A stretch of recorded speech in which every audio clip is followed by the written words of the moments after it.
tukwaniriza ku channel yaffe eyadda ya Is Still Hope we tukutuusizaako ebigambo ebizimba bw'oleeta science mu Bayibuli ogenda kubuusabuusa ebyamagero ebisinga ebizaamu essuubi tandika okuba nga obulokozi bw'oba obulokole obukulukutiza ku Yesu. Ebyo n'ebirala bingi bye tukutuusaako wano ku ya Is Still Hope, omukutu ogukuwa ekigambo eky'obuwanguzi. Ekibuuzo kiri nti obuweereza kye ki?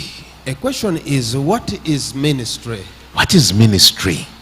Ministry. Waliwo alowooza nti somebody may think okuyimirira ku kituuti standing in the pulpit n'obuulira enjiri and you preach the buweereza gospel, that is ministry. oba n'osomesa bwe buweereza. Or teach others your Naye nga ministry. Bayibuli egamba But the Bible says etuwa olugero lw'omu Good Samaritan. it gives us the story of a Samaritan. Oyo teyabuulira He never preached. njiri nga bwe tugirowooza. He did not preach the gospel the way we think. Yasanga omusajja eyali abbiddwa ng'atemuddwa He met a man who had landed into thieves n'amuyamba and he helped him n'amujjanjaba and he treated him. n'amuteeka mu kisulo He took him to an inn. n'amusasulira He paid for him aw'okusula where to stay, n'aba n'amulabirira and even the people took care n'abagamba of him. temumumma kintu kyonna And he said, never deny bwe him anything. n'akomawo When I come back, nja kubasasula. I will pay everything that Oyo you've used. yakola buweereza. That man did ministry.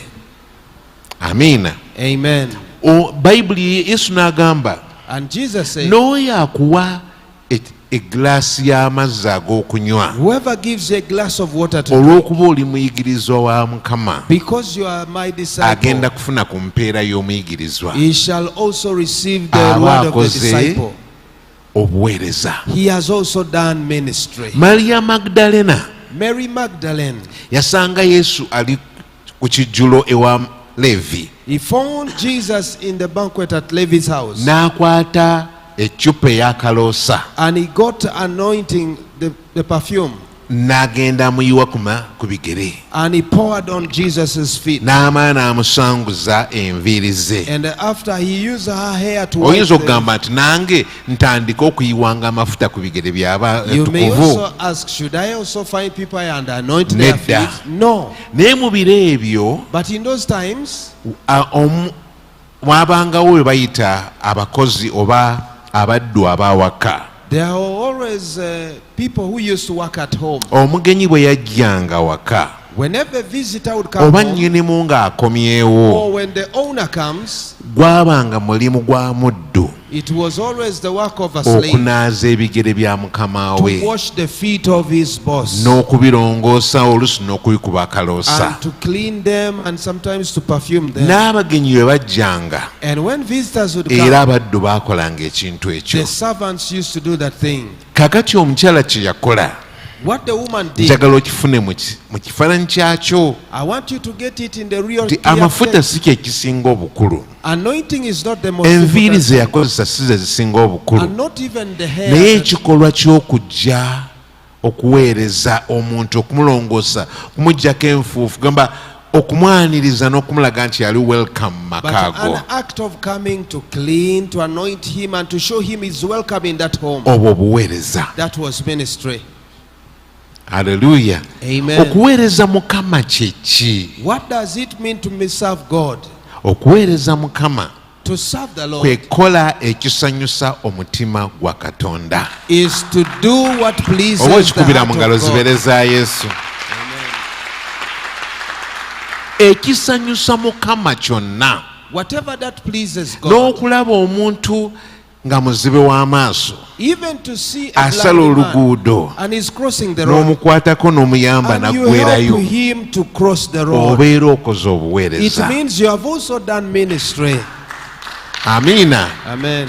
Ekintu kyonna ky'okola Whatever that you do, nga kituukiriza omutima gwa Katonda kye gwali agadde kibeere, fulfilling what the heart of God would desire obeera it to okoze be, obuweereza. you would have already done ministry. Naye But osobola n'okukola obuweereza obumanyiddwa, you can do the ministry which is naye known. bw'oba tomanyi mirandira gya kuweereza bwe giri, But if you don't know the roots of ministry, how they oyinza are, okwesanga ng'oweereza bubi. You may find yourself serving in a wrong way. Ffe Mukama yatusanga tuli babuulizi ba njiri. The Lord found us ministers of the ng'era gospel. tusimba n'amakanisa We were church planters. nga tusabira n'abantu. We were praying even for Naye people. bwe yajja gye tuli yatugamba But when he came to us, he told us, mbasanze ku migo gya ntaana. I have found you at the verge of the Entambula grave. yammwe Your walk ebadde tebatwala mu ggulu was not taking you to naye heaven, mu kuzikirira. but it was leading you to destruction. Amakulu gaakyo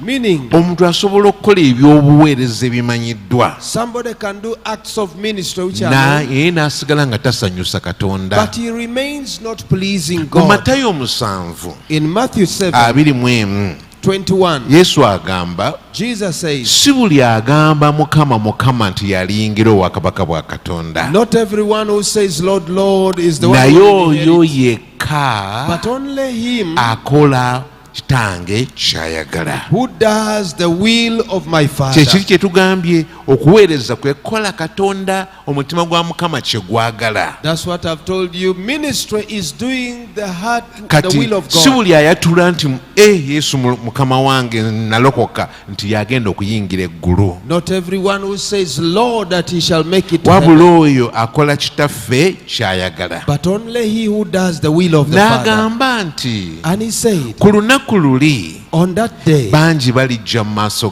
many gange will come before him. baligamba nti twabulira enjiri mu saying, linnya lyo, we preach the gospel in your twagoba name. emizimu mu linnya lyo, We cast out demons in your name. twalagula. We prophesy. N'abagamba muve mu maaso And he gange said, depart from mwe me, abakozi b'ebibi, you who practice evil, sibamanyangako. for I never knew you. Ekitegeeza ebikolwa ebyo Meaning those acts, biringa buweereza, they are just naye ministry. bwe tuba tetusanyusa mutima gwa Katonda But if we don't please the heart of God, biba bigendedde bwereere. it is just a wastage of time. Kati ffe bwe tubeera wano nga tusinza Now, if we are here and we are worshiping, tukimanye nti kikolwa kya kuweereza eri we know Katonda. worship is an act of serving to God. Naye Yesu yagamba But Jesus said, abantu bano these people, banzisaamu ekitiibwa they honor me kya ku mimwa, with their lips, naye emitima gyabwe but their hearts, gindi wala, they are far from me. naye bansinziza And bwereere. they are also worshiping me in vain.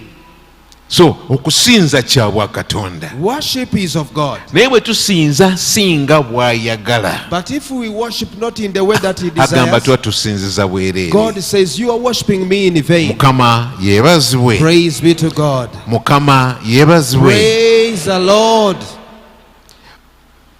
Olwaleero mbadde njagala kutandika tutandike olugendo. Today I wanted us to begin on a journey. Okuweereza Mukama kye ki? What does it mean to serve Era God? tuweereza tutya? And how do we minister? Era tumanya tutya nti kyenkola kino mpeereza Katonda? And how do you get to know that what I'm doing, I'm serving God? Mbadde nsaba Mukama I was praying to God kibeere nti buli Lwakutaano that let it be every Friday tuba n'essawa y'obujulizi. that we may have a time of testimony. Obujulizi obwo nga butulaga Those testimonies nti showing us abantu bagenda bategeera kye kitegeeza okuweereza Katonda, that people are always understanding what it means to ate serve God. nti bakula And people are mu growing kuweereza Katonda. in their ministry, in service. N'ekirala, And another thing, okuweereza Mukama to serve God, kukola ebintu bibiri. it does two things. Kutwala mu maaso obwakabaka bwe, It advances His kingdom ate kusindika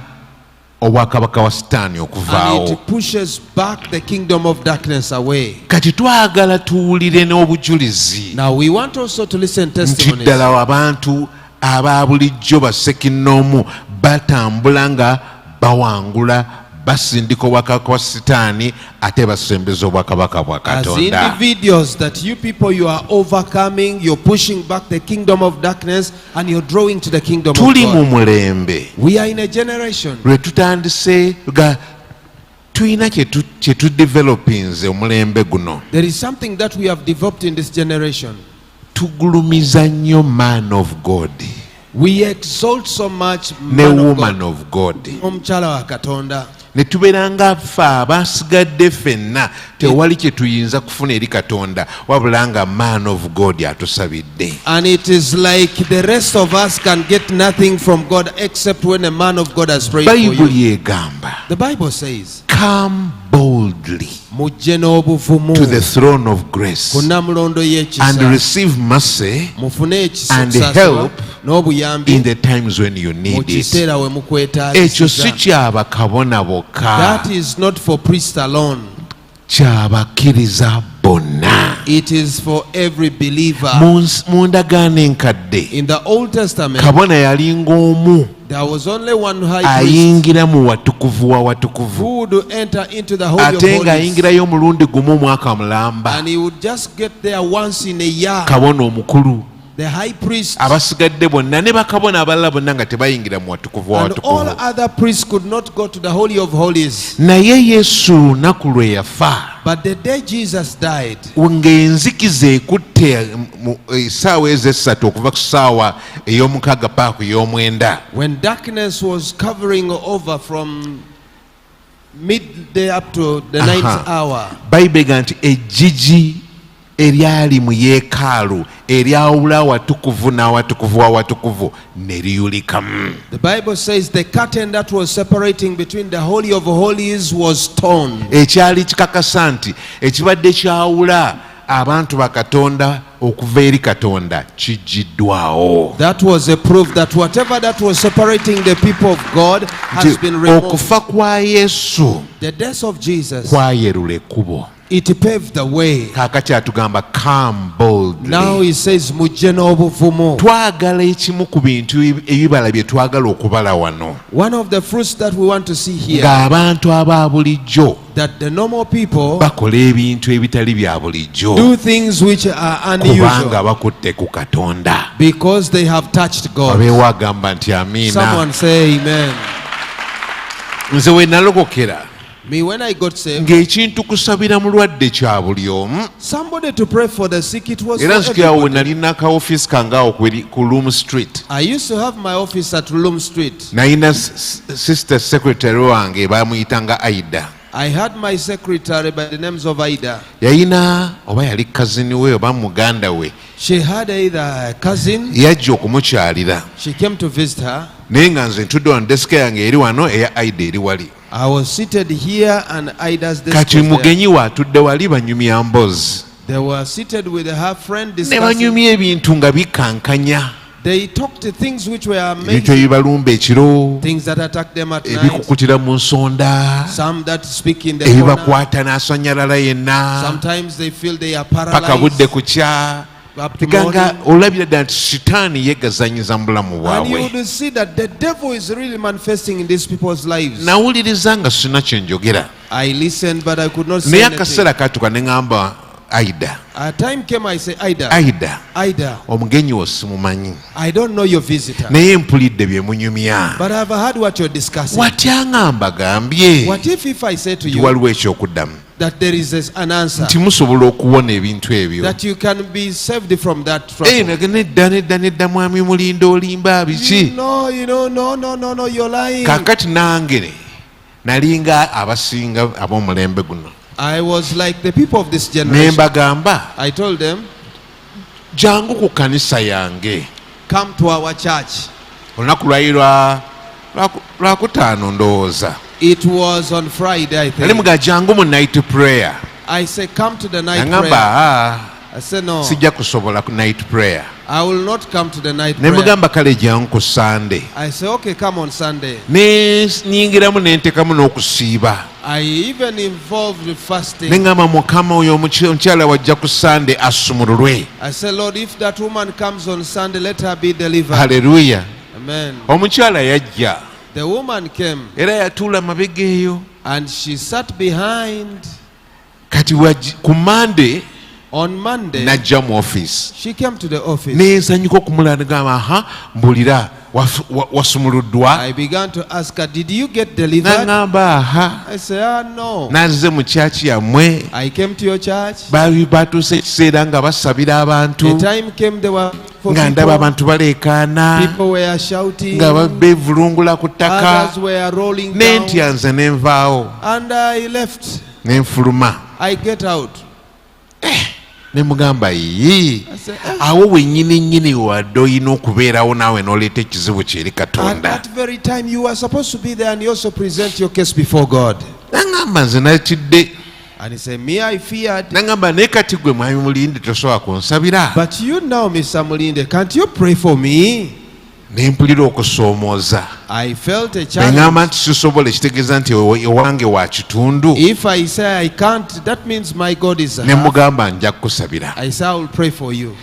Kamalirize byenkola wano. Let me first finish with what I'm doing. Nenfaanana ng'akola naye nga ndi mu ssaala. I looked like I was working, but I was Ayi in Mukama prayer. Katonda wange. God, my Erinnya God, lyo ttukuvu let Mukama. your name be glorified. Tolireka kuswala ayi Don't taata. let me Ngenda be kusabira omukazi ono I'm going to pray for wano this mu woman ofiisi eno here in this naye office. nkwegayiridde musumulule. But I pray that you set her free.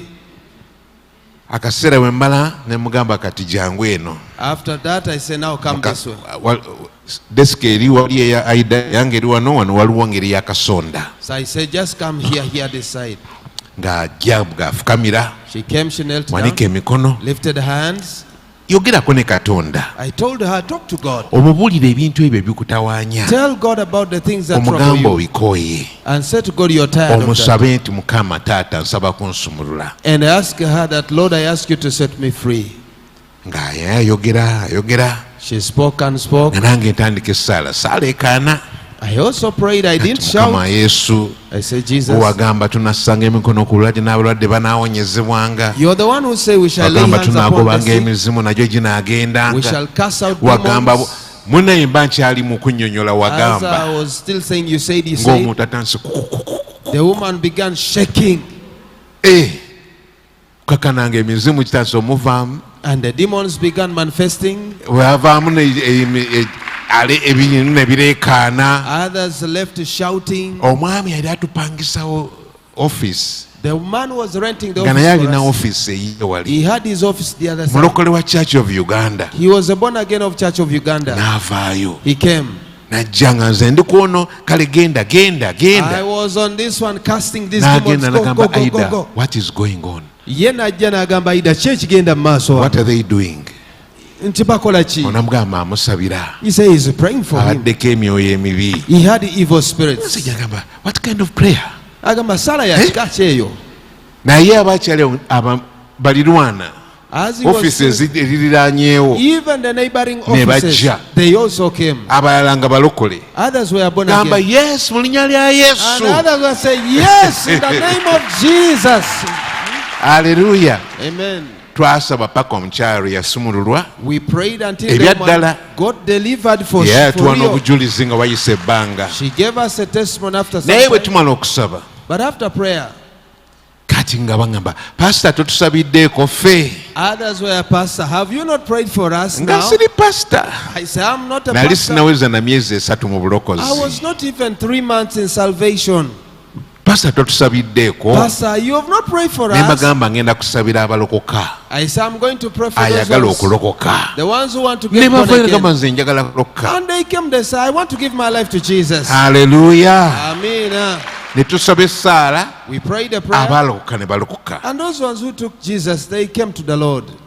nga naye saava ne ngamba kati okuva ne leero ndi man of God But I did not live saying, from today I'm a man of nga God. ndi child of God ekyo kyo nti nga nkiwulira ti I'm a child of God Ekyokumanya nti ndi mwana wa Katonda nali nkimanyi ekyo. ate abaalokolebwa yabawa obuyinza And he gave all who believe in him the right. haleluya Praise the Lord. twali tugenze sayidi ekasangati We had gone to ne Kasanga. tusangayo omulalu We found a madman. tugenze kubulira njiri We had gone to preach.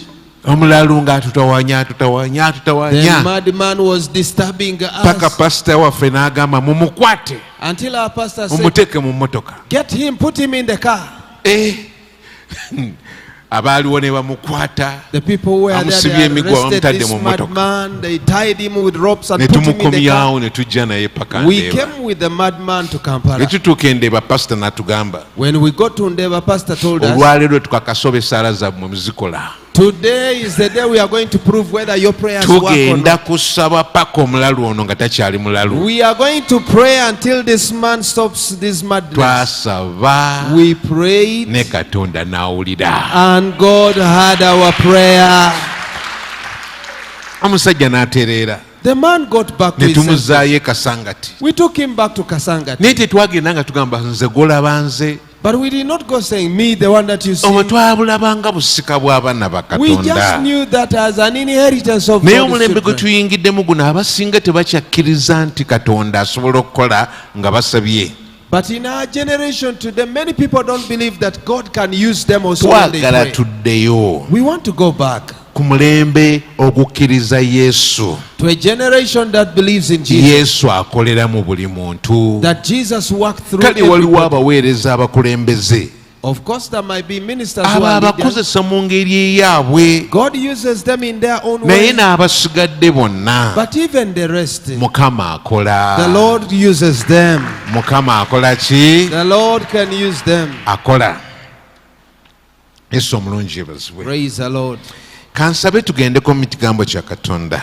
Let me ask you to go with me to the word of God. Abeefeso The book of Ephesians. essuula ya 3. Ephesians chapter 3. Ngenda kusoma Efeso 3 yonna. I'm going to read the whole book of Ephesians chapter 3. Nkwegayiridde siriikirira owulirize kigambo ng'ayogera naawe. I beseech you, just take time and listen to the word of God Kubanga speaking to waliwo you. ekyama ekikusike ekikwekeddwa mu ssuula eno. Because there is a mystery which is hidden in this chapter. Kale ani agenda otusomera Oluganda? Who is going to read for us? Njagala in osomera Uganda? Manyi. Amiina. Amen. Kale tutandike olunya olusooka lugamba nti, For this reason, I, Paul, the prisoner of Christ Jesus for you, Gentiles, if indeed you have heard of the dispensation of the grace of God which was given to me for you, how that by revelation he made known to me the mystery, as I have briefly written already, by which when you read, you may understand my knowledge in the mystery of Christ. Katusoke tukomawo genda maaso. Kale nze Pawulo omusibe wa Kristo ku lwammwe ab'amawanga, oba mwawulira obuwanika obw'ekisa kya Katonda kye naweebwa eri mmwe, bwe nategeezebwa ekyama mu kubikkulirwa, nga bwe nawandiika edda mu bigambo ebitono. Owulira kya Pawulo agenda kwogera ku kyama kya Katonda. He's going to speak about God's mystery. Naye owulira engeri gy'akizimbira omusingi. Do you see how he lays the foundation for it? He made known to me the mystery, as I have briefly written already, by which when you read you may understand my knowledge in the mystery of Christ, which in other ages was not made known to the sons of men, as it has now been revealed by the Spirit to his holy apostles and prophets, that the Gentiles should be fellow heirs of the same body and partakers of his promise in Christ through the gospel, of which I became a minister according to the gift of the grace of God given to me by the effective working of his power.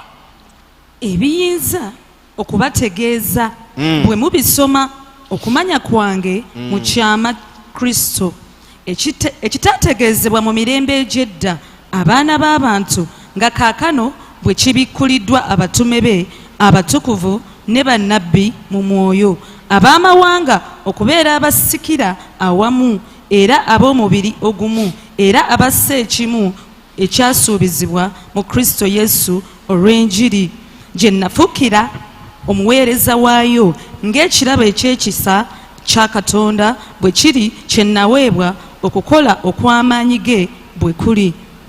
Aleluya. Ebintu byayogera ebisinga gamba alinga eyeetooloola, alina point gyagala okutugirayo naye akyagyetooloola. Paul is just going around, but he has a point that he wants to bring out. Agyetooloola kubanga point nkulu. He's just still going around laboring. Nkulu. The point is so much. Bino byonna byakozesa ayagala kusika attention yaffe. All what he uses, he wants to draw our attention. Olw'omunaana. Verse 8. To me, whom am of the saints, this grace was given, that I preach among the Gentiles the unsearchable riches of Christ. Nze omuto okusinga ab'omu batukuvu bonna, naweebwa ekisa kino okubuuliranga ab'amawanga obugagga bwa Kristo obutanoonyezeka.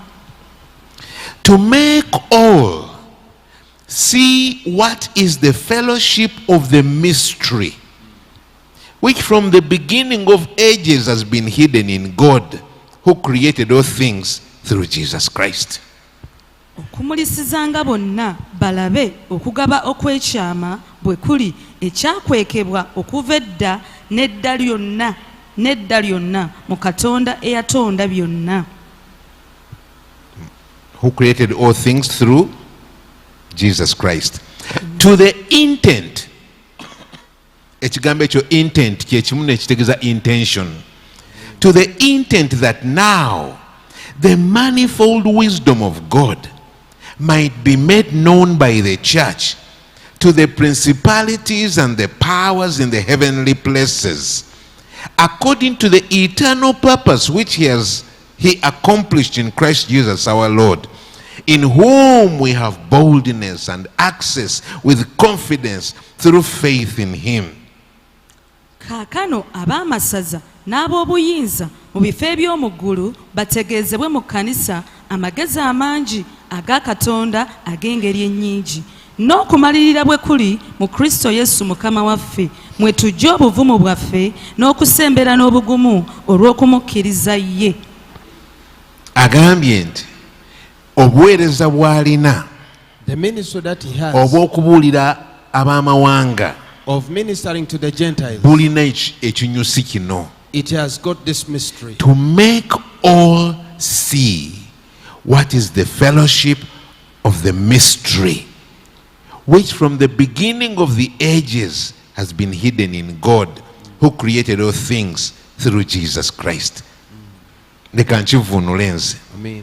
ti naweebwa He was given okuleetera abantu bonna okulaba to bring all people to see okussa ekimu okwekyama, the fellowship which is in ekyama the secret, ekyakwekebwa okuva mu mirembe n'emirembe the secret which was hidden nga from ages, kikwekeddwa mu Katonda and it was hidden in God, eyatonda ebintu who byonna created all things okuyita mu Kristo Yesu. through Christ Jesus.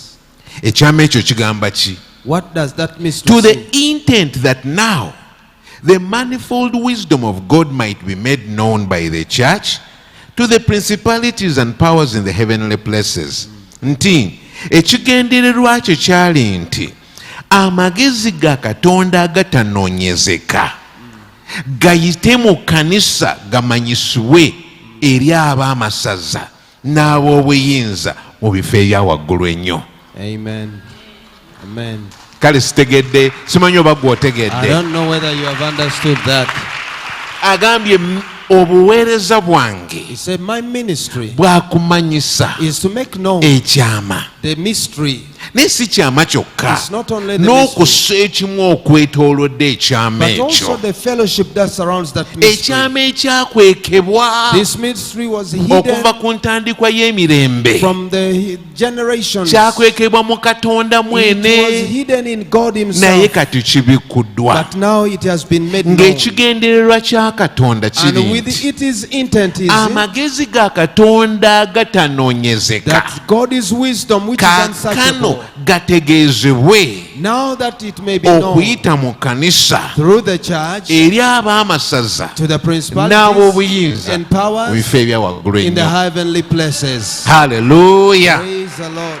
N'alyongeddeyo kubanga essuula yonna ojja kuddayo gisome, You will read the whole chapter. naye kampite mu bufunze. Let me try to be brief. Haleluya.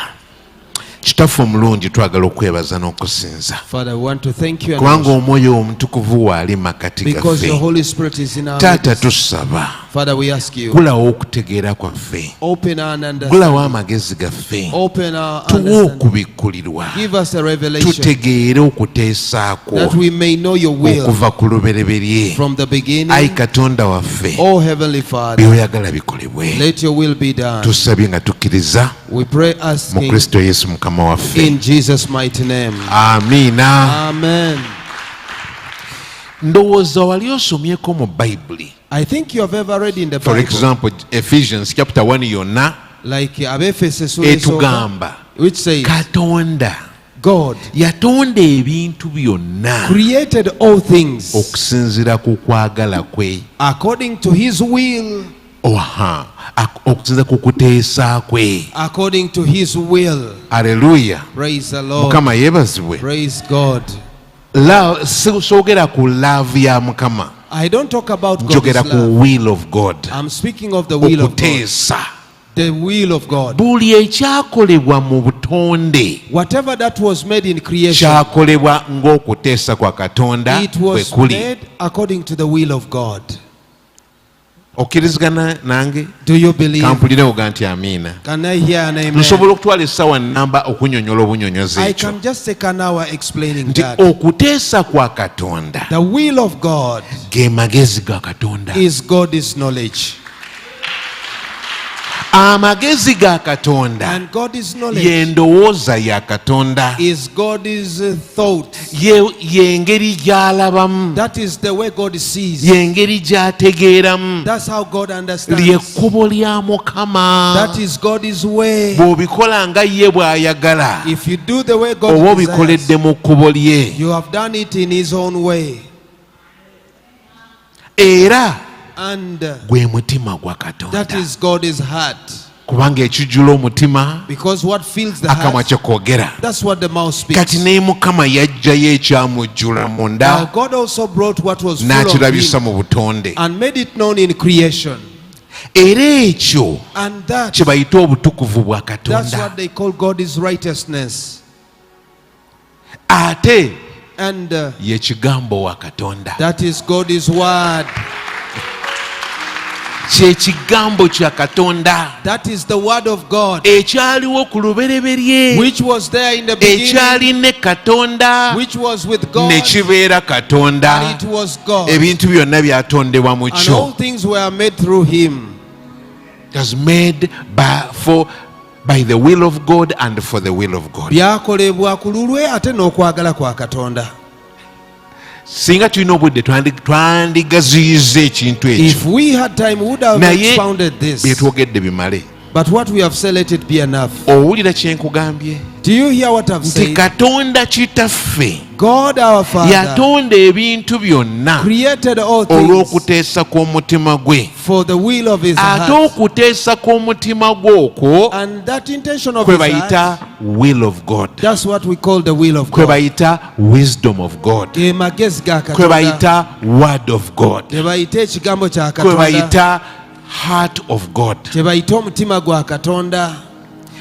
Bw'osoma mu Ngero When you read the book of Proverbs, 8 Proverbs 8, ssuula yonna, the whole chapter, magezi ga Katonda ayogera naffe, God's wisdom speaks to us. n'agamba nze He says, me, magezi ga I Katonda, am wisdom of nze God. nfuga, I reign. nze nkola bwe nti, I do this. nze nsinga kino, I am above ndi wa this. muwendo okusinga zaabu, I exceed gold. okusinga feeza, I exceed gold. nze mpa abakabaka okufuga ku nsi, By me the kings reign on nze us. nteeka byonna mu ngeri yaabyo. I am the one who puts everything in order.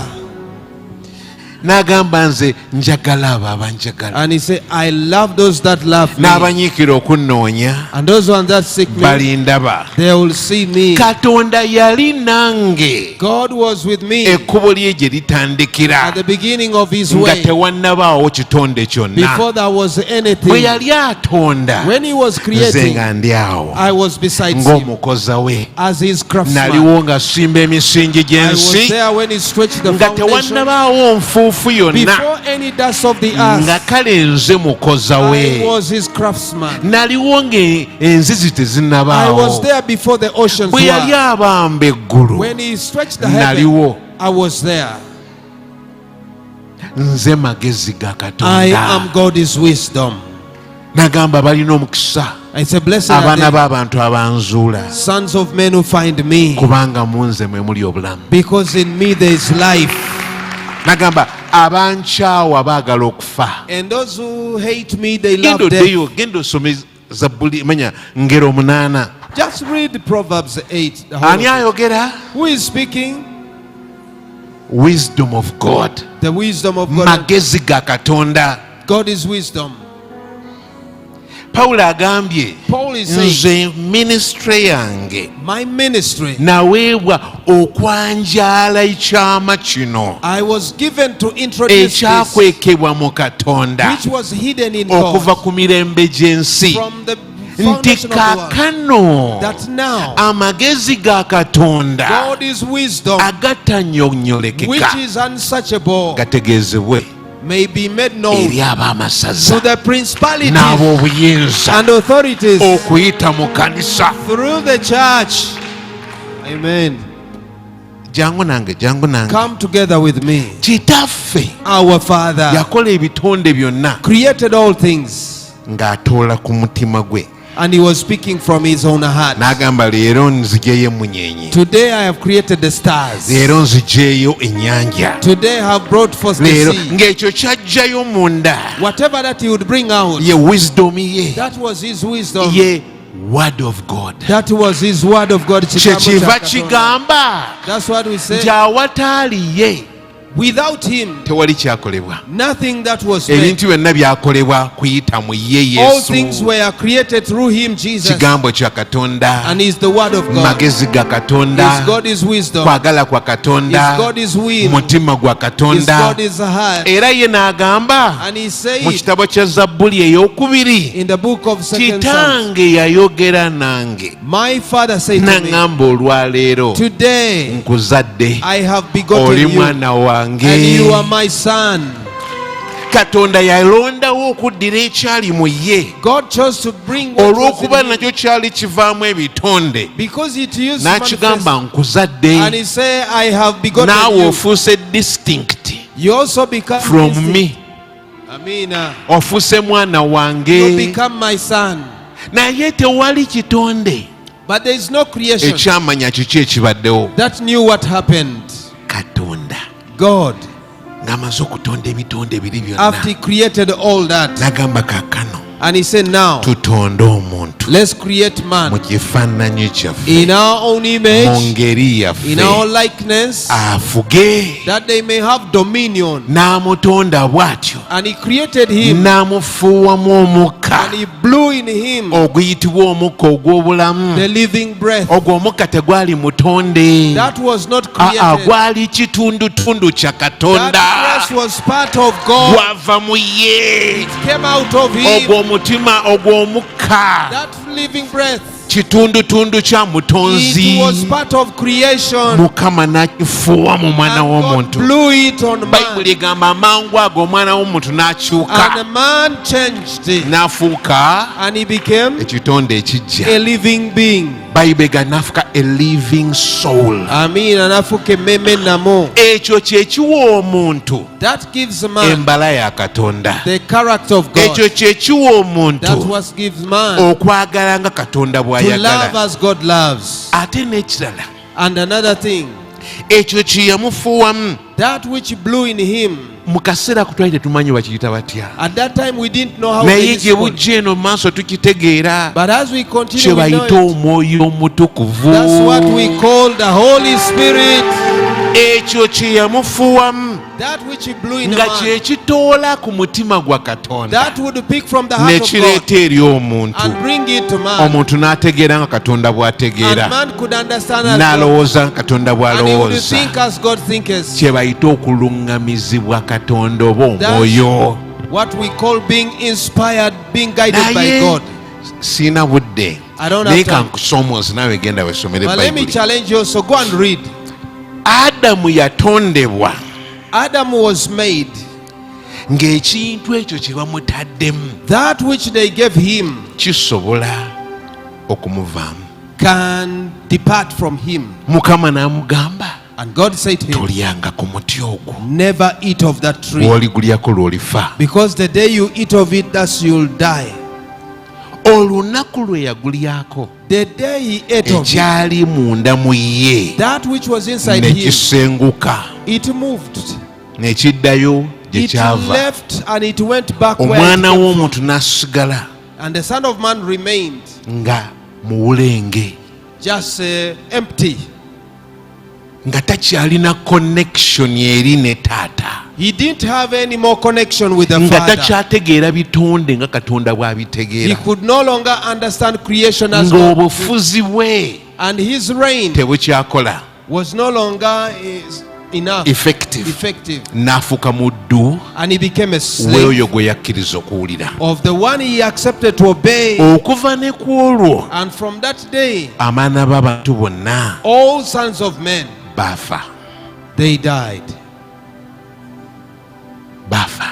They died. Katonda n'ateesa And God purposed, wakati nga baakamala okwonoona, after they had sinned, n'agamba omusota, and he said to the serpent, ntadde obulabe wakati wo, I have put a enmity N'omukyalo between oyo. you and that woman. olibetenta ekigere You shall kye crush her heel, ky'omwana we, you shall naye crush, ye alikubetenta omutwe gwo. but she will crush your head. Mu kaseera ako kennyini At that very time, Katonda yali ateekateeka God was preparing pulaani y'obulokozi the plan of salvation atulokole. to save us. Naye kati kankubuuze, But now let me ask you, obanga Adamu if Adam yafuna ekyama ekyo, by the way, received Omwoyo Omutukuvu the Holy kiki Spirit, kye yaleetera Adamu? what did he bring to Adam? Kiri ekyali mu mutima gwa Katonda, That which was in the heart of God, ekyajjulanga omutima gwa Katonda, that used to fill the heart of God, kigambo wa Katonda, the word of God. magezi ga Katonda, God is wisdom. will of God. God is will. Bw'atyo omwana w'omuntu era asobola okufuga buli kintu kyonna. So the Son of Man used to reign everything, Naye yagwa. but he lost it. Bwe yagwa, When he fell, we lost everything. twafiirwa byonna. We lost everything. Twafiirwa byonna. Mukama n'atuleka tutambule And God left us to walk, nga tuobservinga observing omwana w'omuntu nga bw'atasobola.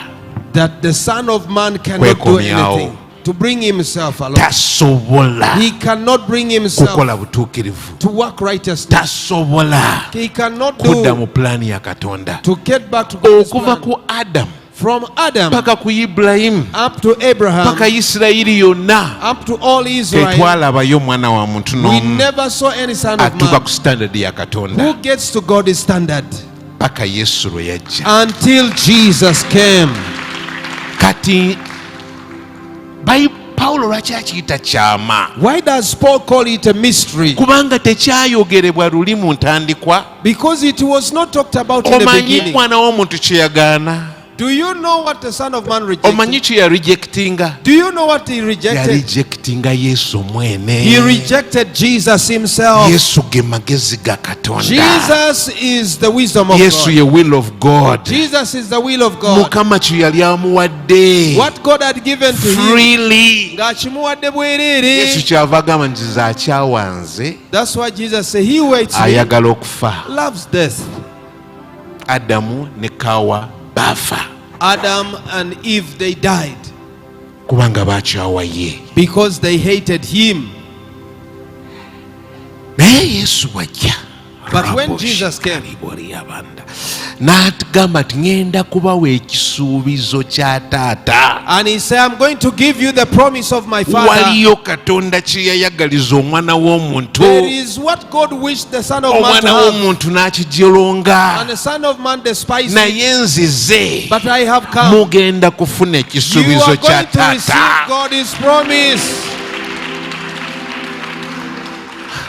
Kati simanyi Omwoyo akole.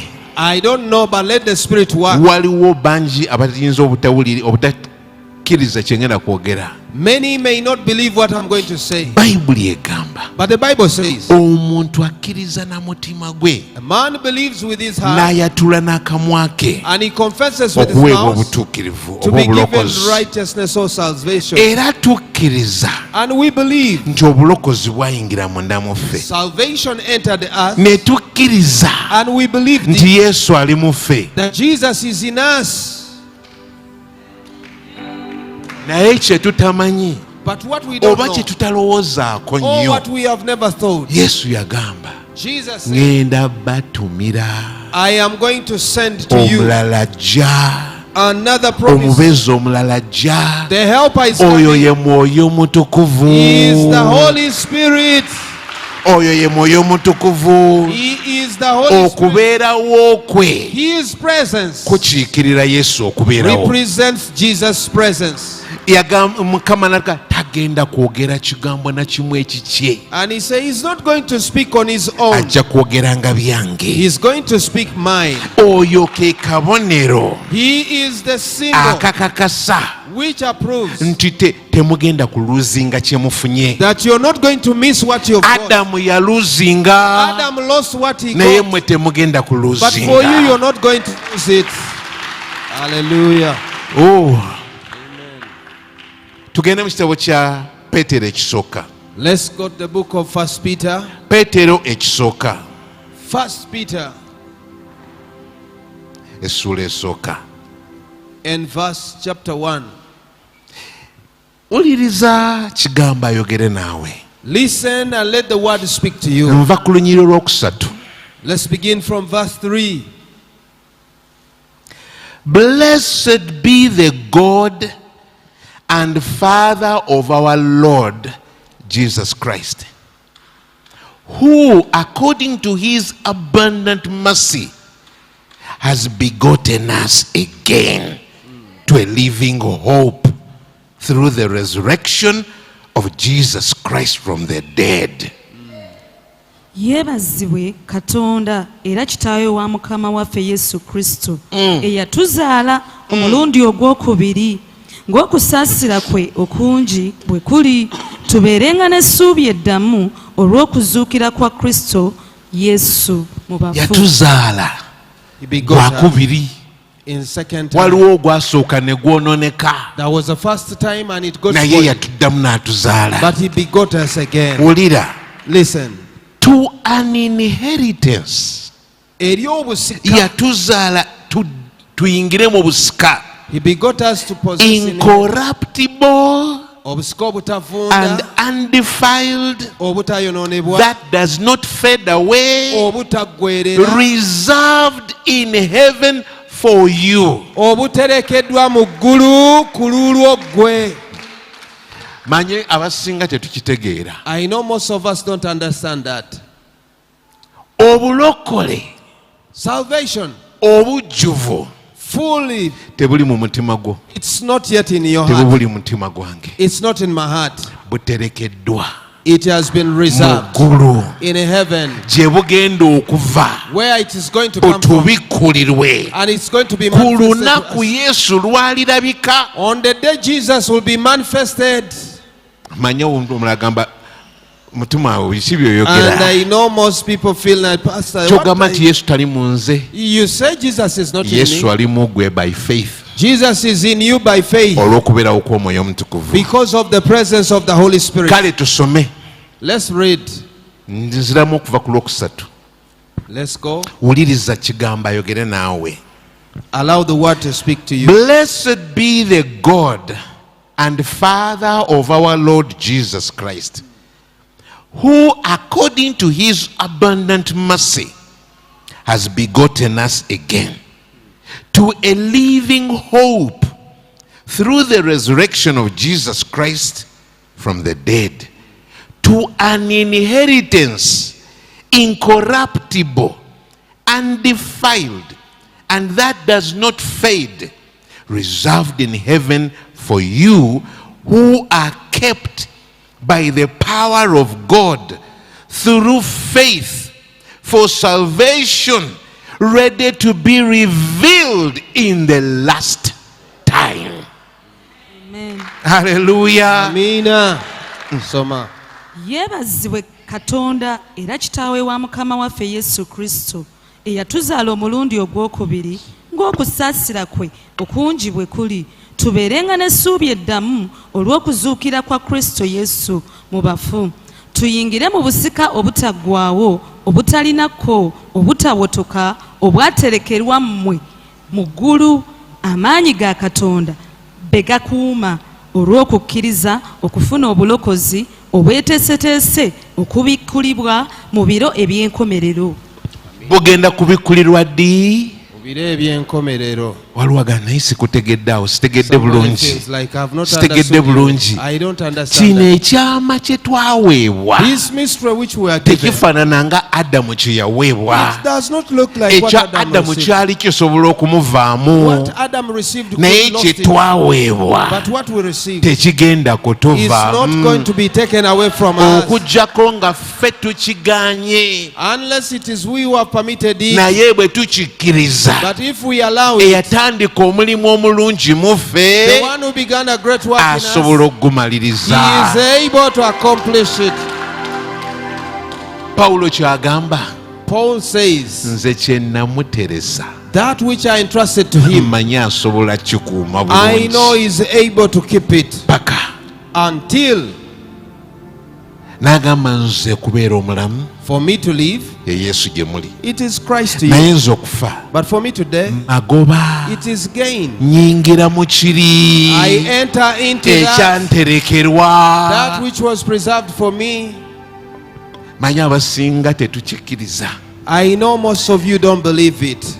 Kankujjukize ekyandikwa kigamba Let me remind you, the scripture says mu Yokaana in John ekisooka 3, John 3, laba behold nga bwe kiri ekirungi how ekiyitirivu good it is ffe okuyitibwa abaana ba for us to be Katonda. called sons of God. Ate nga ddala bwe tuli, And so we are, kubanga tumanyi nti because we know bw'alirabisibwa when he shall be revealed, tulifaanana nga we ye. shall be like him. Tekinnaba For it kutegeerekeka has not yet been known kiki kye tulibeera, what we shall be, naye tumanyi nti but we bw'alirabisibwa know when he is revealed. Amen. Is it making sense? Amina. Tugendeyo tusome, tujja kudda tusome wano Peetero. Amen. Yokaana ekisooka 1 John essuula ya 3 chapter 3 okuva ku lunya olusooka. from verse 1. Behold, what manner of love the Father has bestowed on us, that we should be called the children of God.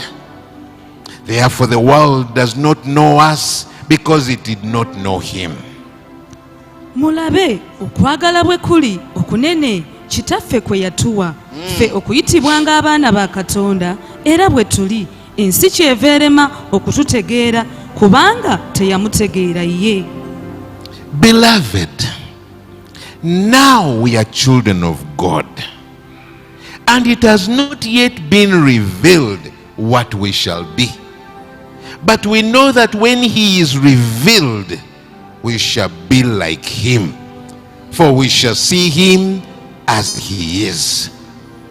Abaagalwa, tuli baana ba Katonda, so tekinnalabisibwa kye tuliba. Tumanyi nti bw'alirabisibwa tulifaanana nga ye, kubanga tulimulaba nga bw'ali.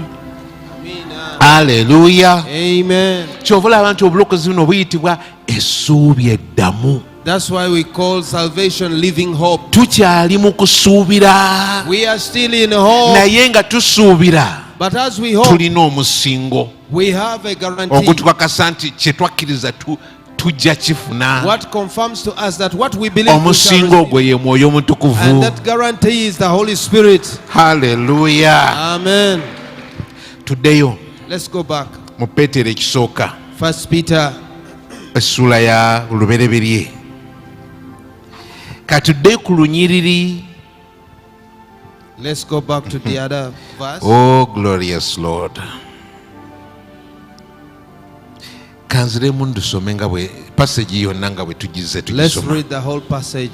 Blessed be the God and Father of our Lord Jesus Christ, who according to his abundant mercy has begotten us again to a living hope through the resurrection of Jesus Christ from the dead, to an inheritance incorruptible, undefiled, and that does not fade, reserved in heaven for you, who are kept by the power of God through faith for salvation ready to be revealed in the last time. Amen.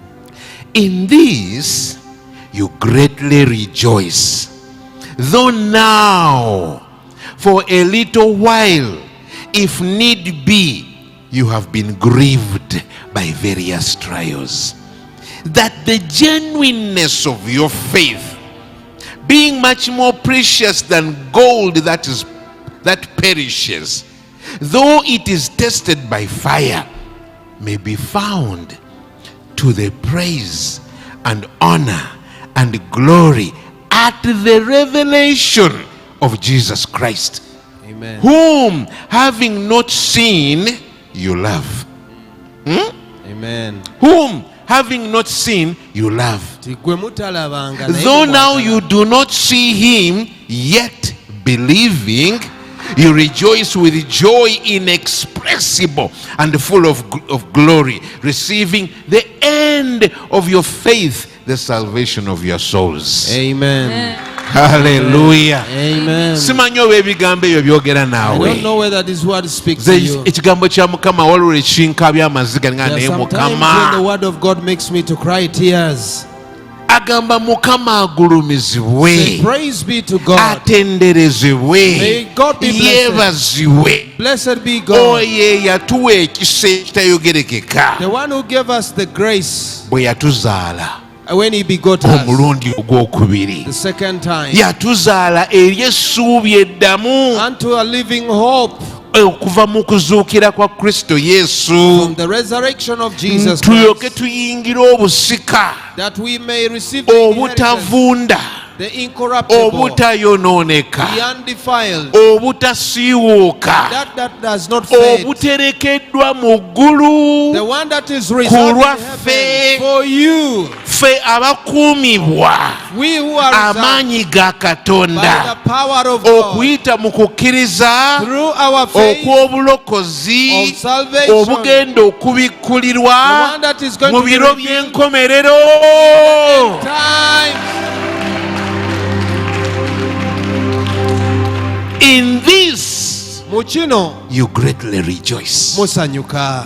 though now for a little while, if need be, you have been grieved by various Newankubadde mu stripes. kaseera kano olw'akaseera katono muyise mu kugezesebwa, Muyita mu kugezesebwa, muyita mu kugezesebwa, muyitamuko mu bulumi, muyitako mu bulumi. muyitako oluusi mu kubulwa. You go through Naye life, ekyo kya kaseera katono. but that is for just a time. That the genuineness of your faith, Nti okukkiriza kwammwe okw'amazima, being much precious than gold that perishes, though it is tested by fire. nga kwa muwendo mungi n'okusinga feeza ggwawo newankubadde kugezesebwa mu muliro. Newankubadde ffeeza agezesebwa mu muliro, Amen. naye mmwe okukkiriza kwammwe may be found to praise and honor and glory at the revelation of Jesus Christ. Amen. Hallelujah.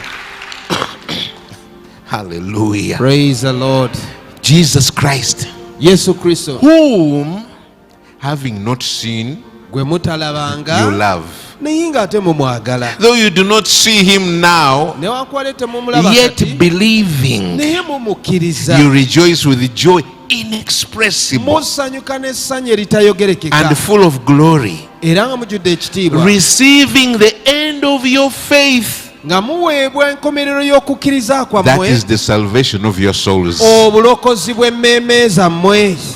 Simanyi oba totegedde, gamba Omwoyo Omutukuvu, saba Omwoyo Omutukuvu akikubikkulire. If you have not understood it, ask the Holy Spirit to reveal it to you. Ojja kweyongerayo osome. You read it by yourself. Agamba bw'ati, It says, of this salvation the prophets have inquired and searched carefully, who prophesied of the grace that would come to you. Searching what and what manner of time the Spirit of Christ who was in them was indicating when he testified beforehand the sufferings of Christ and the glories that would follow. To them it was revealed that, not to them, but to us They were ministering the things which now have been reported to you through those who have preached the gospel to you by the Holy Spirit sent from heaven. Things which angels desire to look into. Oh yeah. Amen. Amen. Simanyi oba otegeera obugagga bw'ekyo. I don't know whether you understand that. N'agamba kino ekyama ky'obulokozi. This secret of salvation. Kino ekyama. This secret. Ne bannabbi baakyogerako. Even the angels who Naye prophesied. nabo But tebaakitegeera. they also didn't Nabo understand it. baakyetegerezanga. They also analyzed Ne it. They bakiringizangamu. could just look Ne at bagamba it. Mukama kinaaba But kitya say, Lord, ekyo. how is it going to be? Kinaakola kitya ekyo. How will this work? Naye nabo But they tebaakibikkulirwa. also didn't get the Wabula revelation. kyaterekebwa.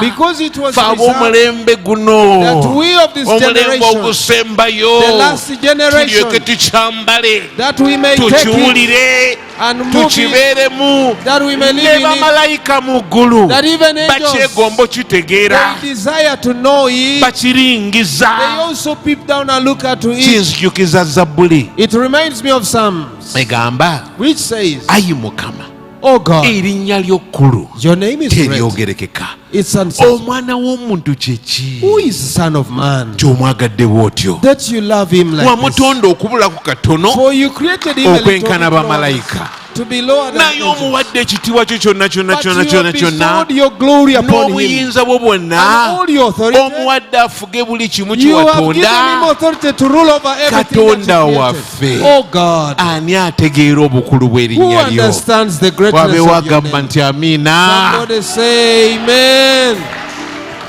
Oh.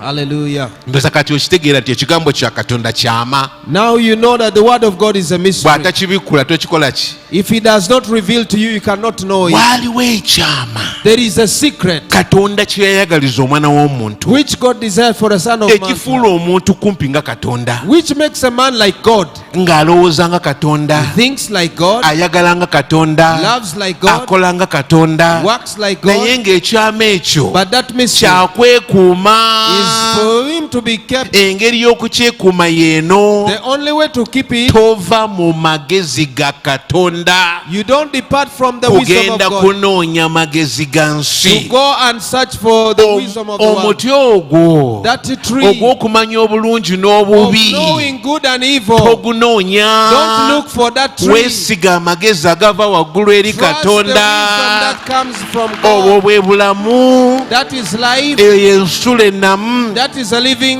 Omwana w'omuntu The Son of Man n'asalawo akikasuka eri, decided to throw it away, n'akyuka okunoonya amagezi and he g'ensi. turned to look for the world. Ekyo kye yasuula That which he lost ye Kristo Yesu. is Christ Jesus. Ekyo kye yagaana That which he ye rejected mulokozi. is the salvation. Ekyo kye yasindika ewala What he pushed far bwe bulamu. is life. Katonda kitaffe God the Father, n'akikwata, he took hold of it n'akyeddiza, and he preserved it n'akisirikira, and he kept it. n'agamba luliba And olwo he said, one day ndikikomyawo I mu will bring nsi, it back to the naye world, ŋŋenda kikomyawo but I'm going to ku bring it back sitandadi ndala. on another standard. Amen.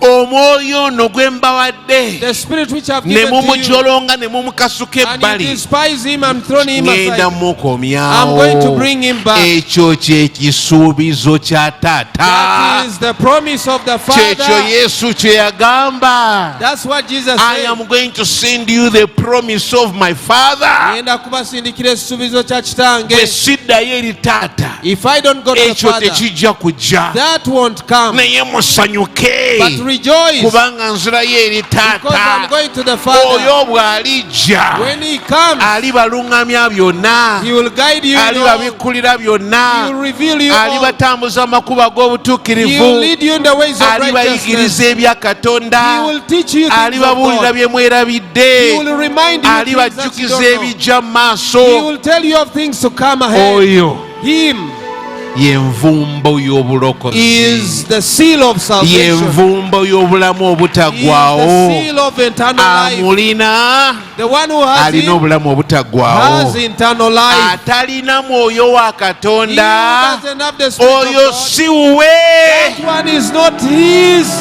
Bayibuli bwetyo bweyogera. Baluumi essula 8. Romans 8. Atayina mwoyo wa Katonda. The one who doesn't Oyo have the si Spirit wuwe. of God is not of God. Abalungamizibwa omwoyo Those who are led by the Spirit, be baana ba they Katonda. are the sons of God. Omwoyo oyo That Spirit, kye yatuleetera what He brought to us, ssuubi ddamu. is a living hope. Essuubi lyaffe Our hope liri mu kudda kwa Mukama waffe Yesu. and is in the coming of our Lord Jesus Kye Christ. tulina leero What we have today, kisiikirize kyakiri ekigenda it okujja. is the shadow of the true things that are to come. Kisiikirize kyakiri ekituterekeddwa. It's the shadow of the thing that has been Wano reserved sitaani for us. watuba ne tugwa eri ekigwo. When the devil hits you and he falls Obulokole there, buli mu ggulu the salvation is in heaven. butulinze. It's waiting for us. Bwe tusigala nga naffe tuli beesigwa. If we also remain faithful. Kyabaga kye naye aligumiikiriza paka ku Say, nkomerero. but he who shall endure up to the end Oyo yalirokoka. is the one who shall be saved. Lwaki paka ku nkomerero? Why up to the end? Kubanga ekintu kiri eri. Because the real thing is ahead. Kiterekeddwa. It has been reserved. Kigenda kubikkulirwa. It's going to be revealed. Olunaku lwalirabika. The days will Y'ensonga manifest. lwaki tugenda kweyambula gino emibiri. That's why we are going Twambale to omubiri ogulinga ogugwe. put on the flesh, Omubiri ogutafa. the other one which is incorruptible. Oh, hallelujah. Hallelujah. Hallelujah. Hallelujah. Bino wabitegeera. When you understand Osobola this, okugwa ku maviivi. you can follow Ne your knees weebaza bwebaza. and just give thanks to Okumala God. essaawa emu, bbiri, ssatu, For nnya. 2 to 3 hours, just giving N'omugamba naye thanks. taata And say, ng'osaanidde. Father, you worthy. Watwagalira ki bw'otyo. You loved us like Kubanga that. ensobi ya Adamu ffe tugikola buli lunaku. Because the mistake of Adam, we do them every Singa day. naffe twali tukiruuzinga nga Adamu bwe yakiruuzinga, If we were singa tuli also ludda wa. losing it like Adam, where would we be? Naye watukolera ekisa.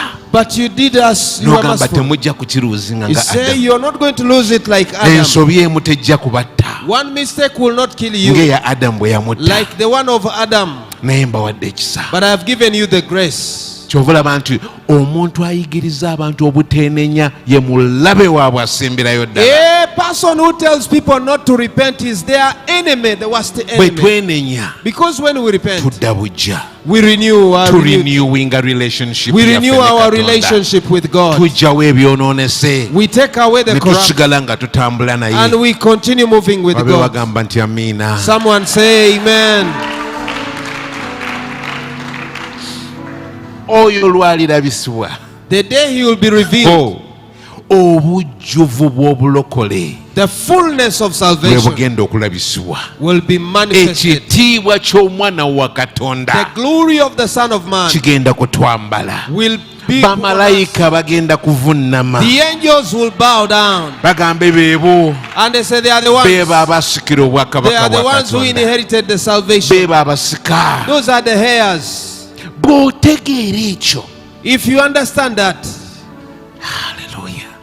amen. Hallelujah. Hallelujah. Kye bayita obuweereza. What they call ministry, Ministry esookera ddala the first ministry, is to the Father. kwe kuweereza eri Si Katonda, eri baana baba, is to not the to the Father. sons of men, naye eri You Katonda. minister to Him. Oweereza You gy'ali, shower His name ogulumiza erinnya lye, with praises, oliira with teezo, exaltations, n'oligulumiza, with appreciations, n'omuwana and with n'omusinza, commitment. ate n'omweyamira, N'omugamba taata nze ogamba Father, ani gwe ndironda to whom will I choose? asinga gwe? Who is better than Kiki you? kye ndironda What will I prefer ekisinga gwe? more than you? Ani anjagalanga gwe? Who loves me like the way Eyalaba you do? obunafu bwange. You saw my weakness. Kale singa tewakikola Mukama, If you didn't do it, kati singa ndiruddawa? where would I be now? Adamu yakikola olwo, Adam did it obulamu once ne bumuvaako. and life left him. Naye nze nga ngudde emirundi mingi, But me, I have fallen many nga times. nsobezza mingi, I have messed up naye many times. wanteekerayo ka insurance emabega But you eri put an insurance nti bwe behind ngwa nja kudda. that when I fall, I can Adamu rise up. teyadda. Adam never came back. Mukama weebale. Thank you, Eyo God. ye ministry yo esookera ddala. That is your first Bw'oba ddala oli ministry. muyigiriza wa Yesu, eyo ye ministry yo esookera ddala. If you are Christ's disciple, that is your first ministry. Amen. Mumutendereze Mukama. Let's praise the Lord. kubanga asaanidde, Because he's worthy of praise. atuula waggulu ennyo, He who lives ebitonde up, byonna bimuvuunamira. all creations bows down before him. Abatukuvu bamuyita Even the saints call unto him. mutukuvu, They say, Holy, mutukuvu, you are holy, mutukuvu, you are holy, Lord, Mukama Katonda w'amagye, God Almighty, eyali the one who is, era ali the one who is, ate aliba. and the one who shall be. Bannange, osobola okutandika You can begin, okuyingira mu kusinza kw'eggulu, and you enter into God's gy'okoma inheritance. okumutegeera, The more you understand Him, gy'okoma okusemberera namulondo the ye, more you draw closer to His throne. okusinza kwo Your worship nga kujjudde is full appreciation. okumugulumiza n'okumwebaza. Mukama taata, oba Dawudi yamusinza bw'atyo nga tannalokoka, If David worshipped him like that before he got saved, naye ate ffe abafunye obulamu obutaggwaawo, what about we who have received the eternal life? ekyama ekyo Pawulo kyaga nti nze naweebwa okubuulira ekyama kino. That which Paul says, I was given to preach this mystery. Ekyama ekyo This mystery, kye yaweebwa okubuulira which was given to ye preach, Kristo Yesu, it is Christ Jesus. by whom Oyo all creation was made. ebitonde byonna byakolebwa ku lulwe. Yokaana naye bw'ati watandika enjiri ye. That's how John also begins Ku his lubereberye gospel. waliyo kigambo, In the beginning there was a kigambo word. n'aba awali Katonda, The word was with kigambo God. n'aba Katonda, The word became ebintu God. byonna byatondebwa All ye, things were made by awataali him. ye tewali kyatondebwa. Without him nothing Oyo that was n'abeera created. omusana, And he became the omusana light. ne gubeera obulamu And bw'abantu. the light became the Oyo life bwe of yajja men. mu nsi, And when he came to the ekizikiza world, the tekyamutegeera. darkness could not comprehend him. Naye abaamukkiriza But those ones who believed in him, yabawa obuyinza he okufuka gave abaana them ba the right to Katonda. become sons of God. Haleluya. Hallelujah. Eyo ye ministry yeesooka. That is your first ministry. Era njagala kugamba, And I want to say to you, tetwagenda nti ababulira enjiri bangi, we say many people preach naye the abamu agenda gospel. bagoba.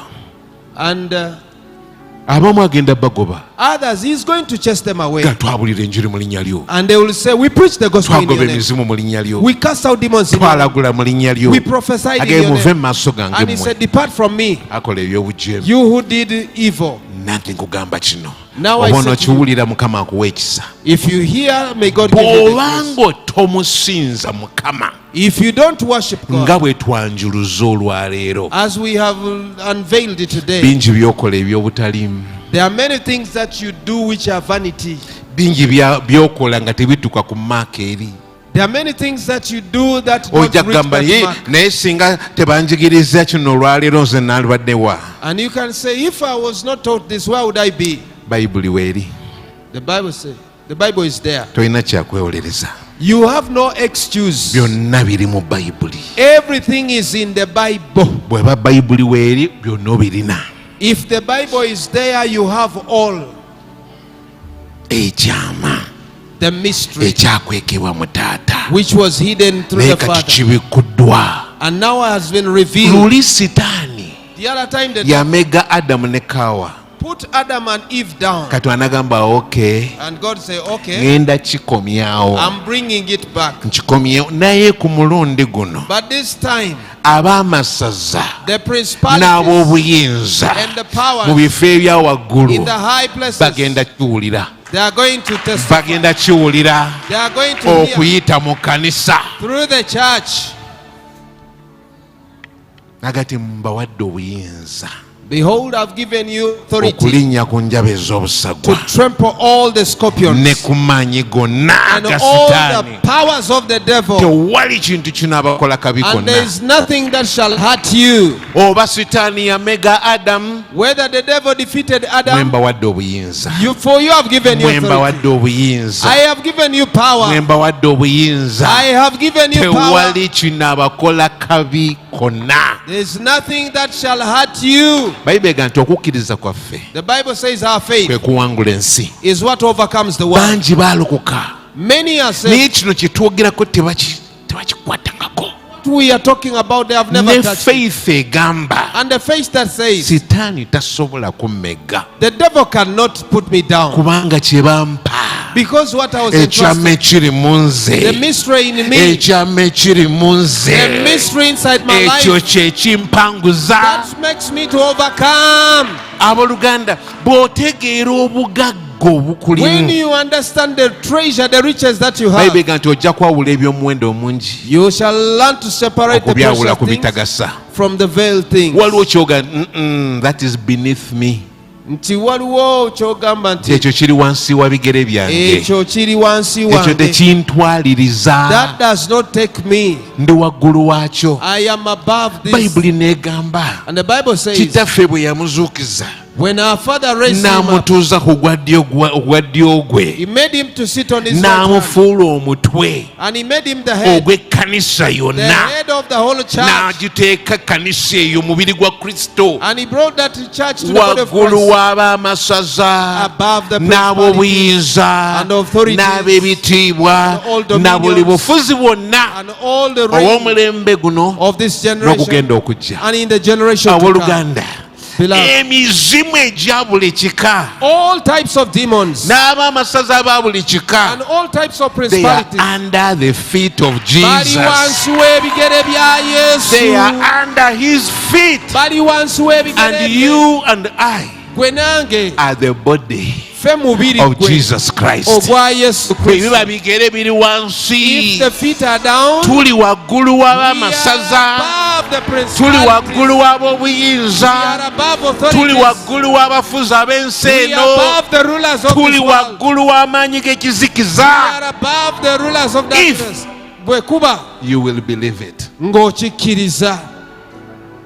Kuno kwe kuwangula kwaffe. This is our faith. Our faith, our victory is Obuwanguzi bwaffe through our faith. bujja olw'okukkiriza kwaffe. Kyeyava agamba That's why I say, eri abantu unto the people, bino tebisoboka, these are impossible. naye eri akkiriza But unto he who believes, ebintu byonna all bisoboka. things are possible.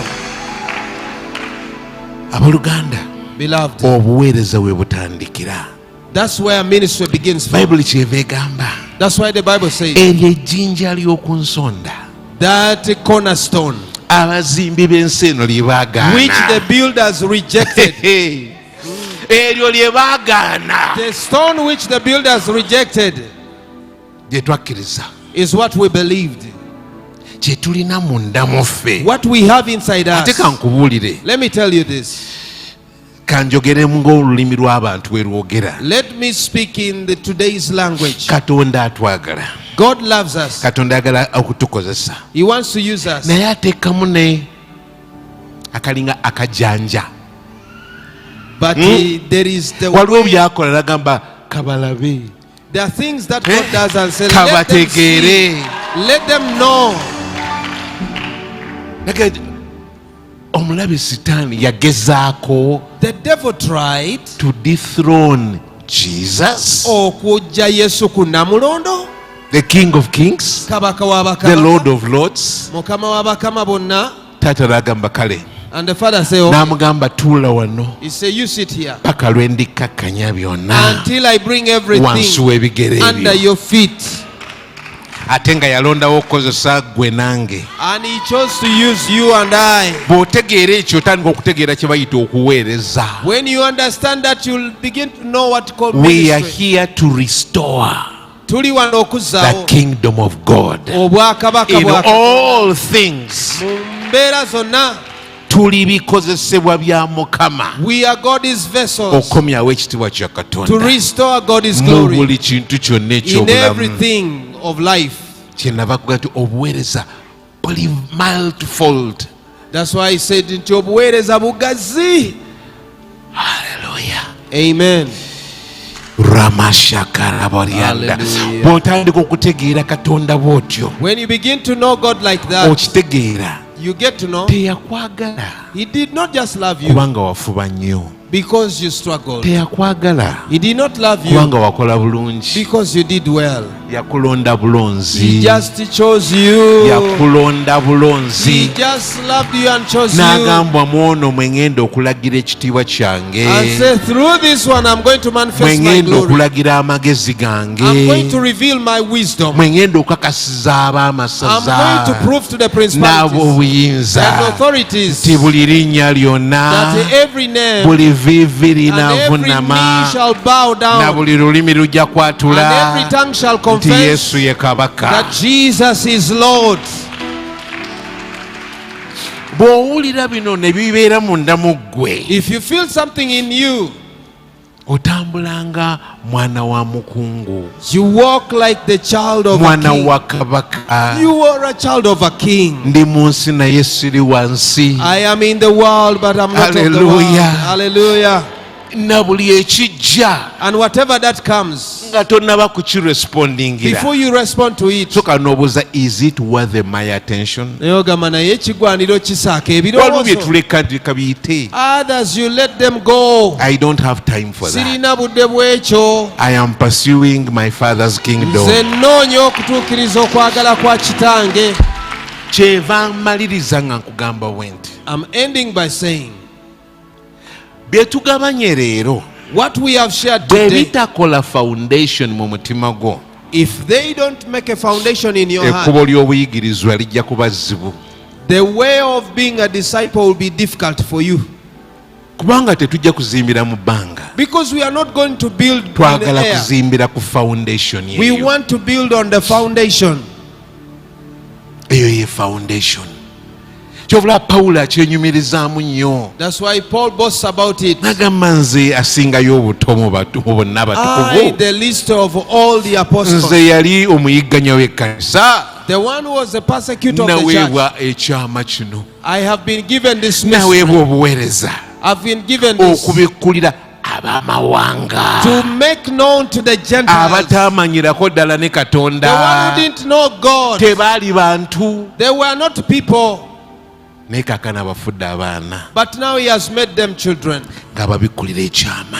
And he has revealed to them a mystery. Buli lunaku Every day, gamba Mukama, say to God, mbikkulira ekyama, reveal to me the secret. kubanga kino ekyama tekiggwayo, Because this secret, you kya cannot buzibu exhaust it. okusinga obuziba, It's much more deeper than the depths. kigenda wala okusinga ewala. It goes beyond the depths. Buli lunaku osobola okukibikkulirwa bupya. Every day God can reveal to you Buli new. lw'oba osoma bayibuli gati Mukama ndaga ekyama, Whenever you read the Bible, say, Lord, reveal to me the kubanga secret. ekyama ekyo ye Kristo, Because that secret is the Christ. mystery of glory. Ekitiibwa, ekyama eky'ekitiibwa. Haleluya, Amen. haleluya. Amina.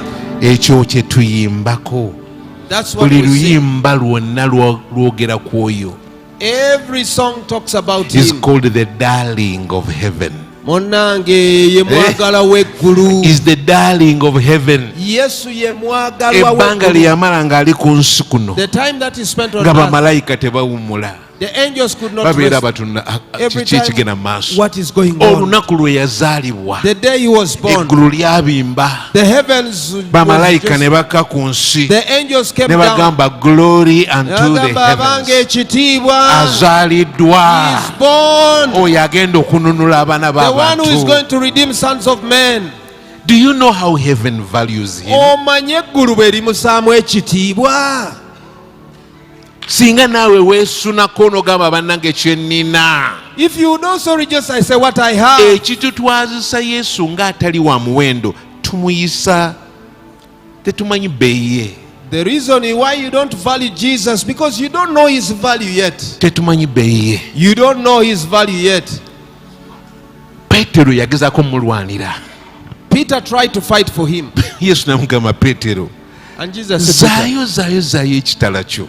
take back your sword. Singa njagala If I want, njogera bwogezi, I just say, taata n'aweereza wano and my father legioni sent 12 12 ez'abamalayika. legions of angels here.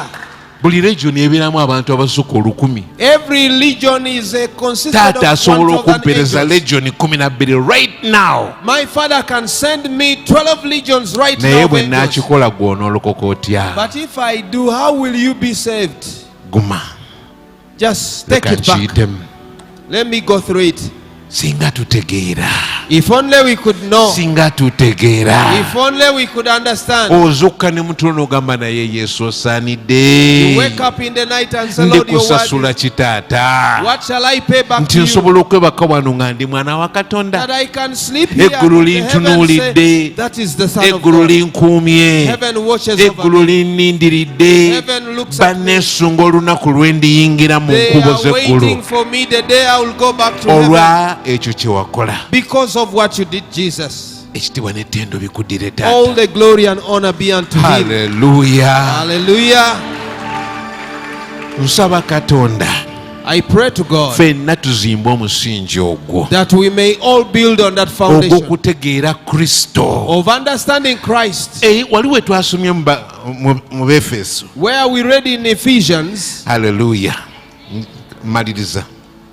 Abefeso essula Ephesians eyokusatu eyo chapter 3, twakomye ku lunywa 13. we stopped in verse 13. Twakomye ku lwa 12. In verse naye bwe 12. weeyongerayo ayongera okwongera ku kyama kino But if you continue, he continues narrating this, n'amala n'agamba. and he continues saying, Haleluya. Olunyi lwe 14. For this reason I bow my knees to the Father of our Lord Jesus Christ. kyenva nfukaamirira kitaffe. Wekikomaawo. From whom the whole family in heaven and earth is named. Buli kika eky'omu ggulu n'eky'oku nsi kwe kijja erinnya. That he would grant you, according to the riches of his glory, to be strengthened with might through his spirit in the inner man. Abawe mmwe ng'obugagga obw'ekitiibwa kye bwe buli, okunywezebwa n'amaanyi mu mwoyo gwe mu muntu ow'omunda. That Christ may dwell in your hearts through faith. That you, being rooted and grounded in love, may be able to comprehend. Ekigambo comprehend kitegeeza okutegeera, okutegeerera ddala. Amen. That you may be able to comprehend with all the saints what is the width and the length and the depth and the height, to know the love of Christ which passes knowledge, that you may be filled with all the fullness of God.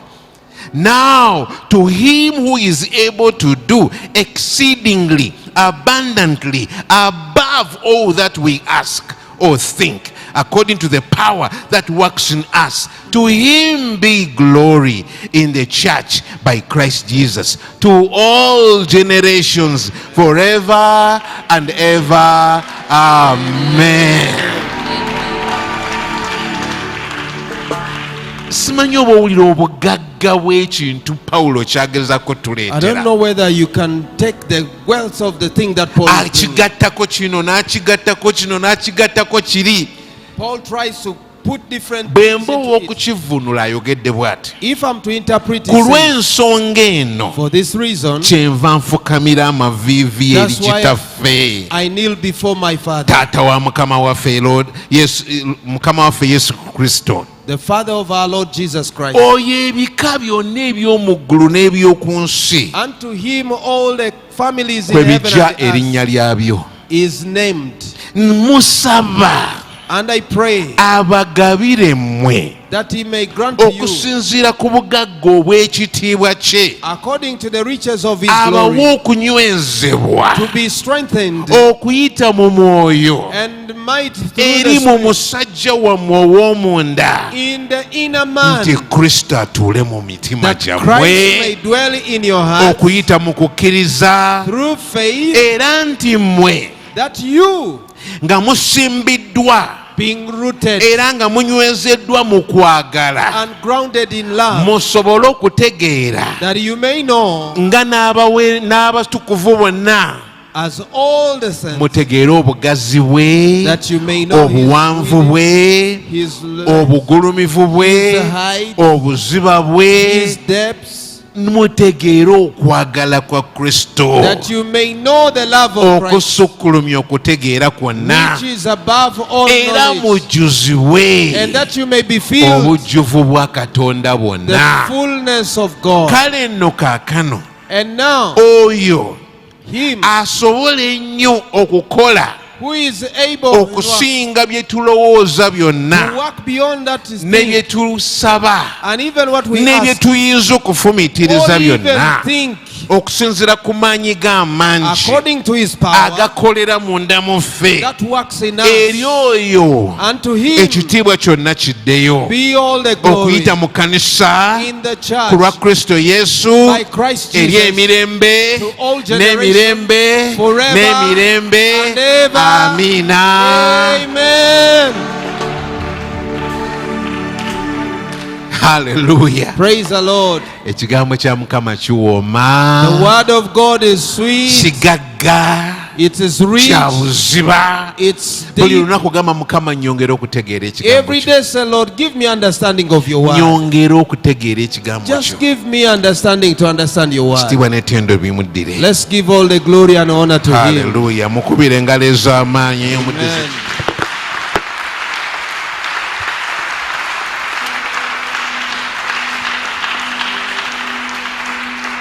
Ngenda kugamba I'm going to say to you, oddemu nzikube ng'omwebaza.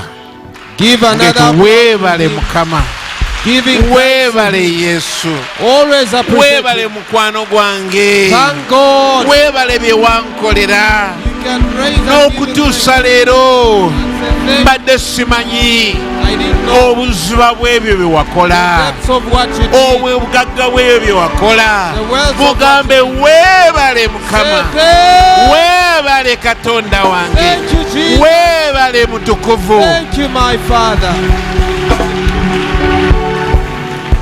Thank you, Jesus.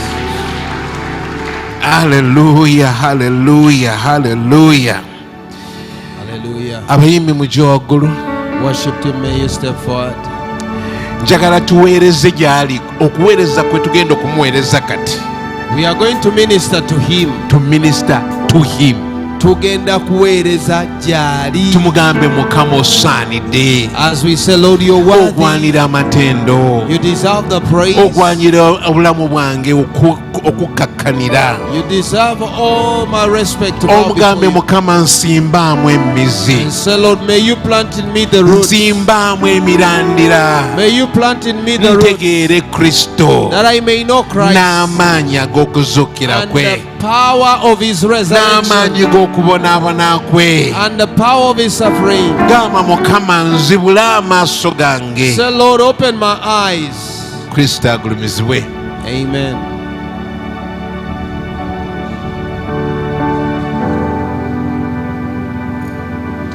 Haleluya. Kandarabashika vilianda kotoroboshika yaze. Haleluya. Okimanyi nti Omwoyo Omutukuvu wali wano? Okimanyi nti Omwoyo Omutukuvu wali wano? Omuwulira nti wali makati gaffe. Bw'oba tugenda kusinza Mukama, totekawo kintu kyonna kuvuganya ne Katonda waffe. Do not put anything to compete with your Leka God. atwale ekitiibwa Let God take all the glory. kyonna, All. kimugwana. He deserves it Leka all. atwale omutima gwo gwonna. Let God take all your Leka heart. ye akwesimbiremu emirandira gy'okuweereza kwe. May the Lord himself put the roots of his ministry in you. Aleluya. Hallelujah. Leka eggulu n'ensi bibeere abajulirwa Let heaven and the earth be witness nti olonzeewo Katonda that you have chosen God. ku byonna ebisikiriza mu nsi muno. Of all things that are You have attractive, chosen God. olonze Mukama. Amiina. Amen. Weebale kulaba There is Still Hope. Okumanya ebisingawo tukubire ku 0752 34 14 47 oba ku 0761 08 83 15. Osobola n'otufuna ku email eya tv74@gmail.com. Eno ye There is Still Hope, channel y'essuubi.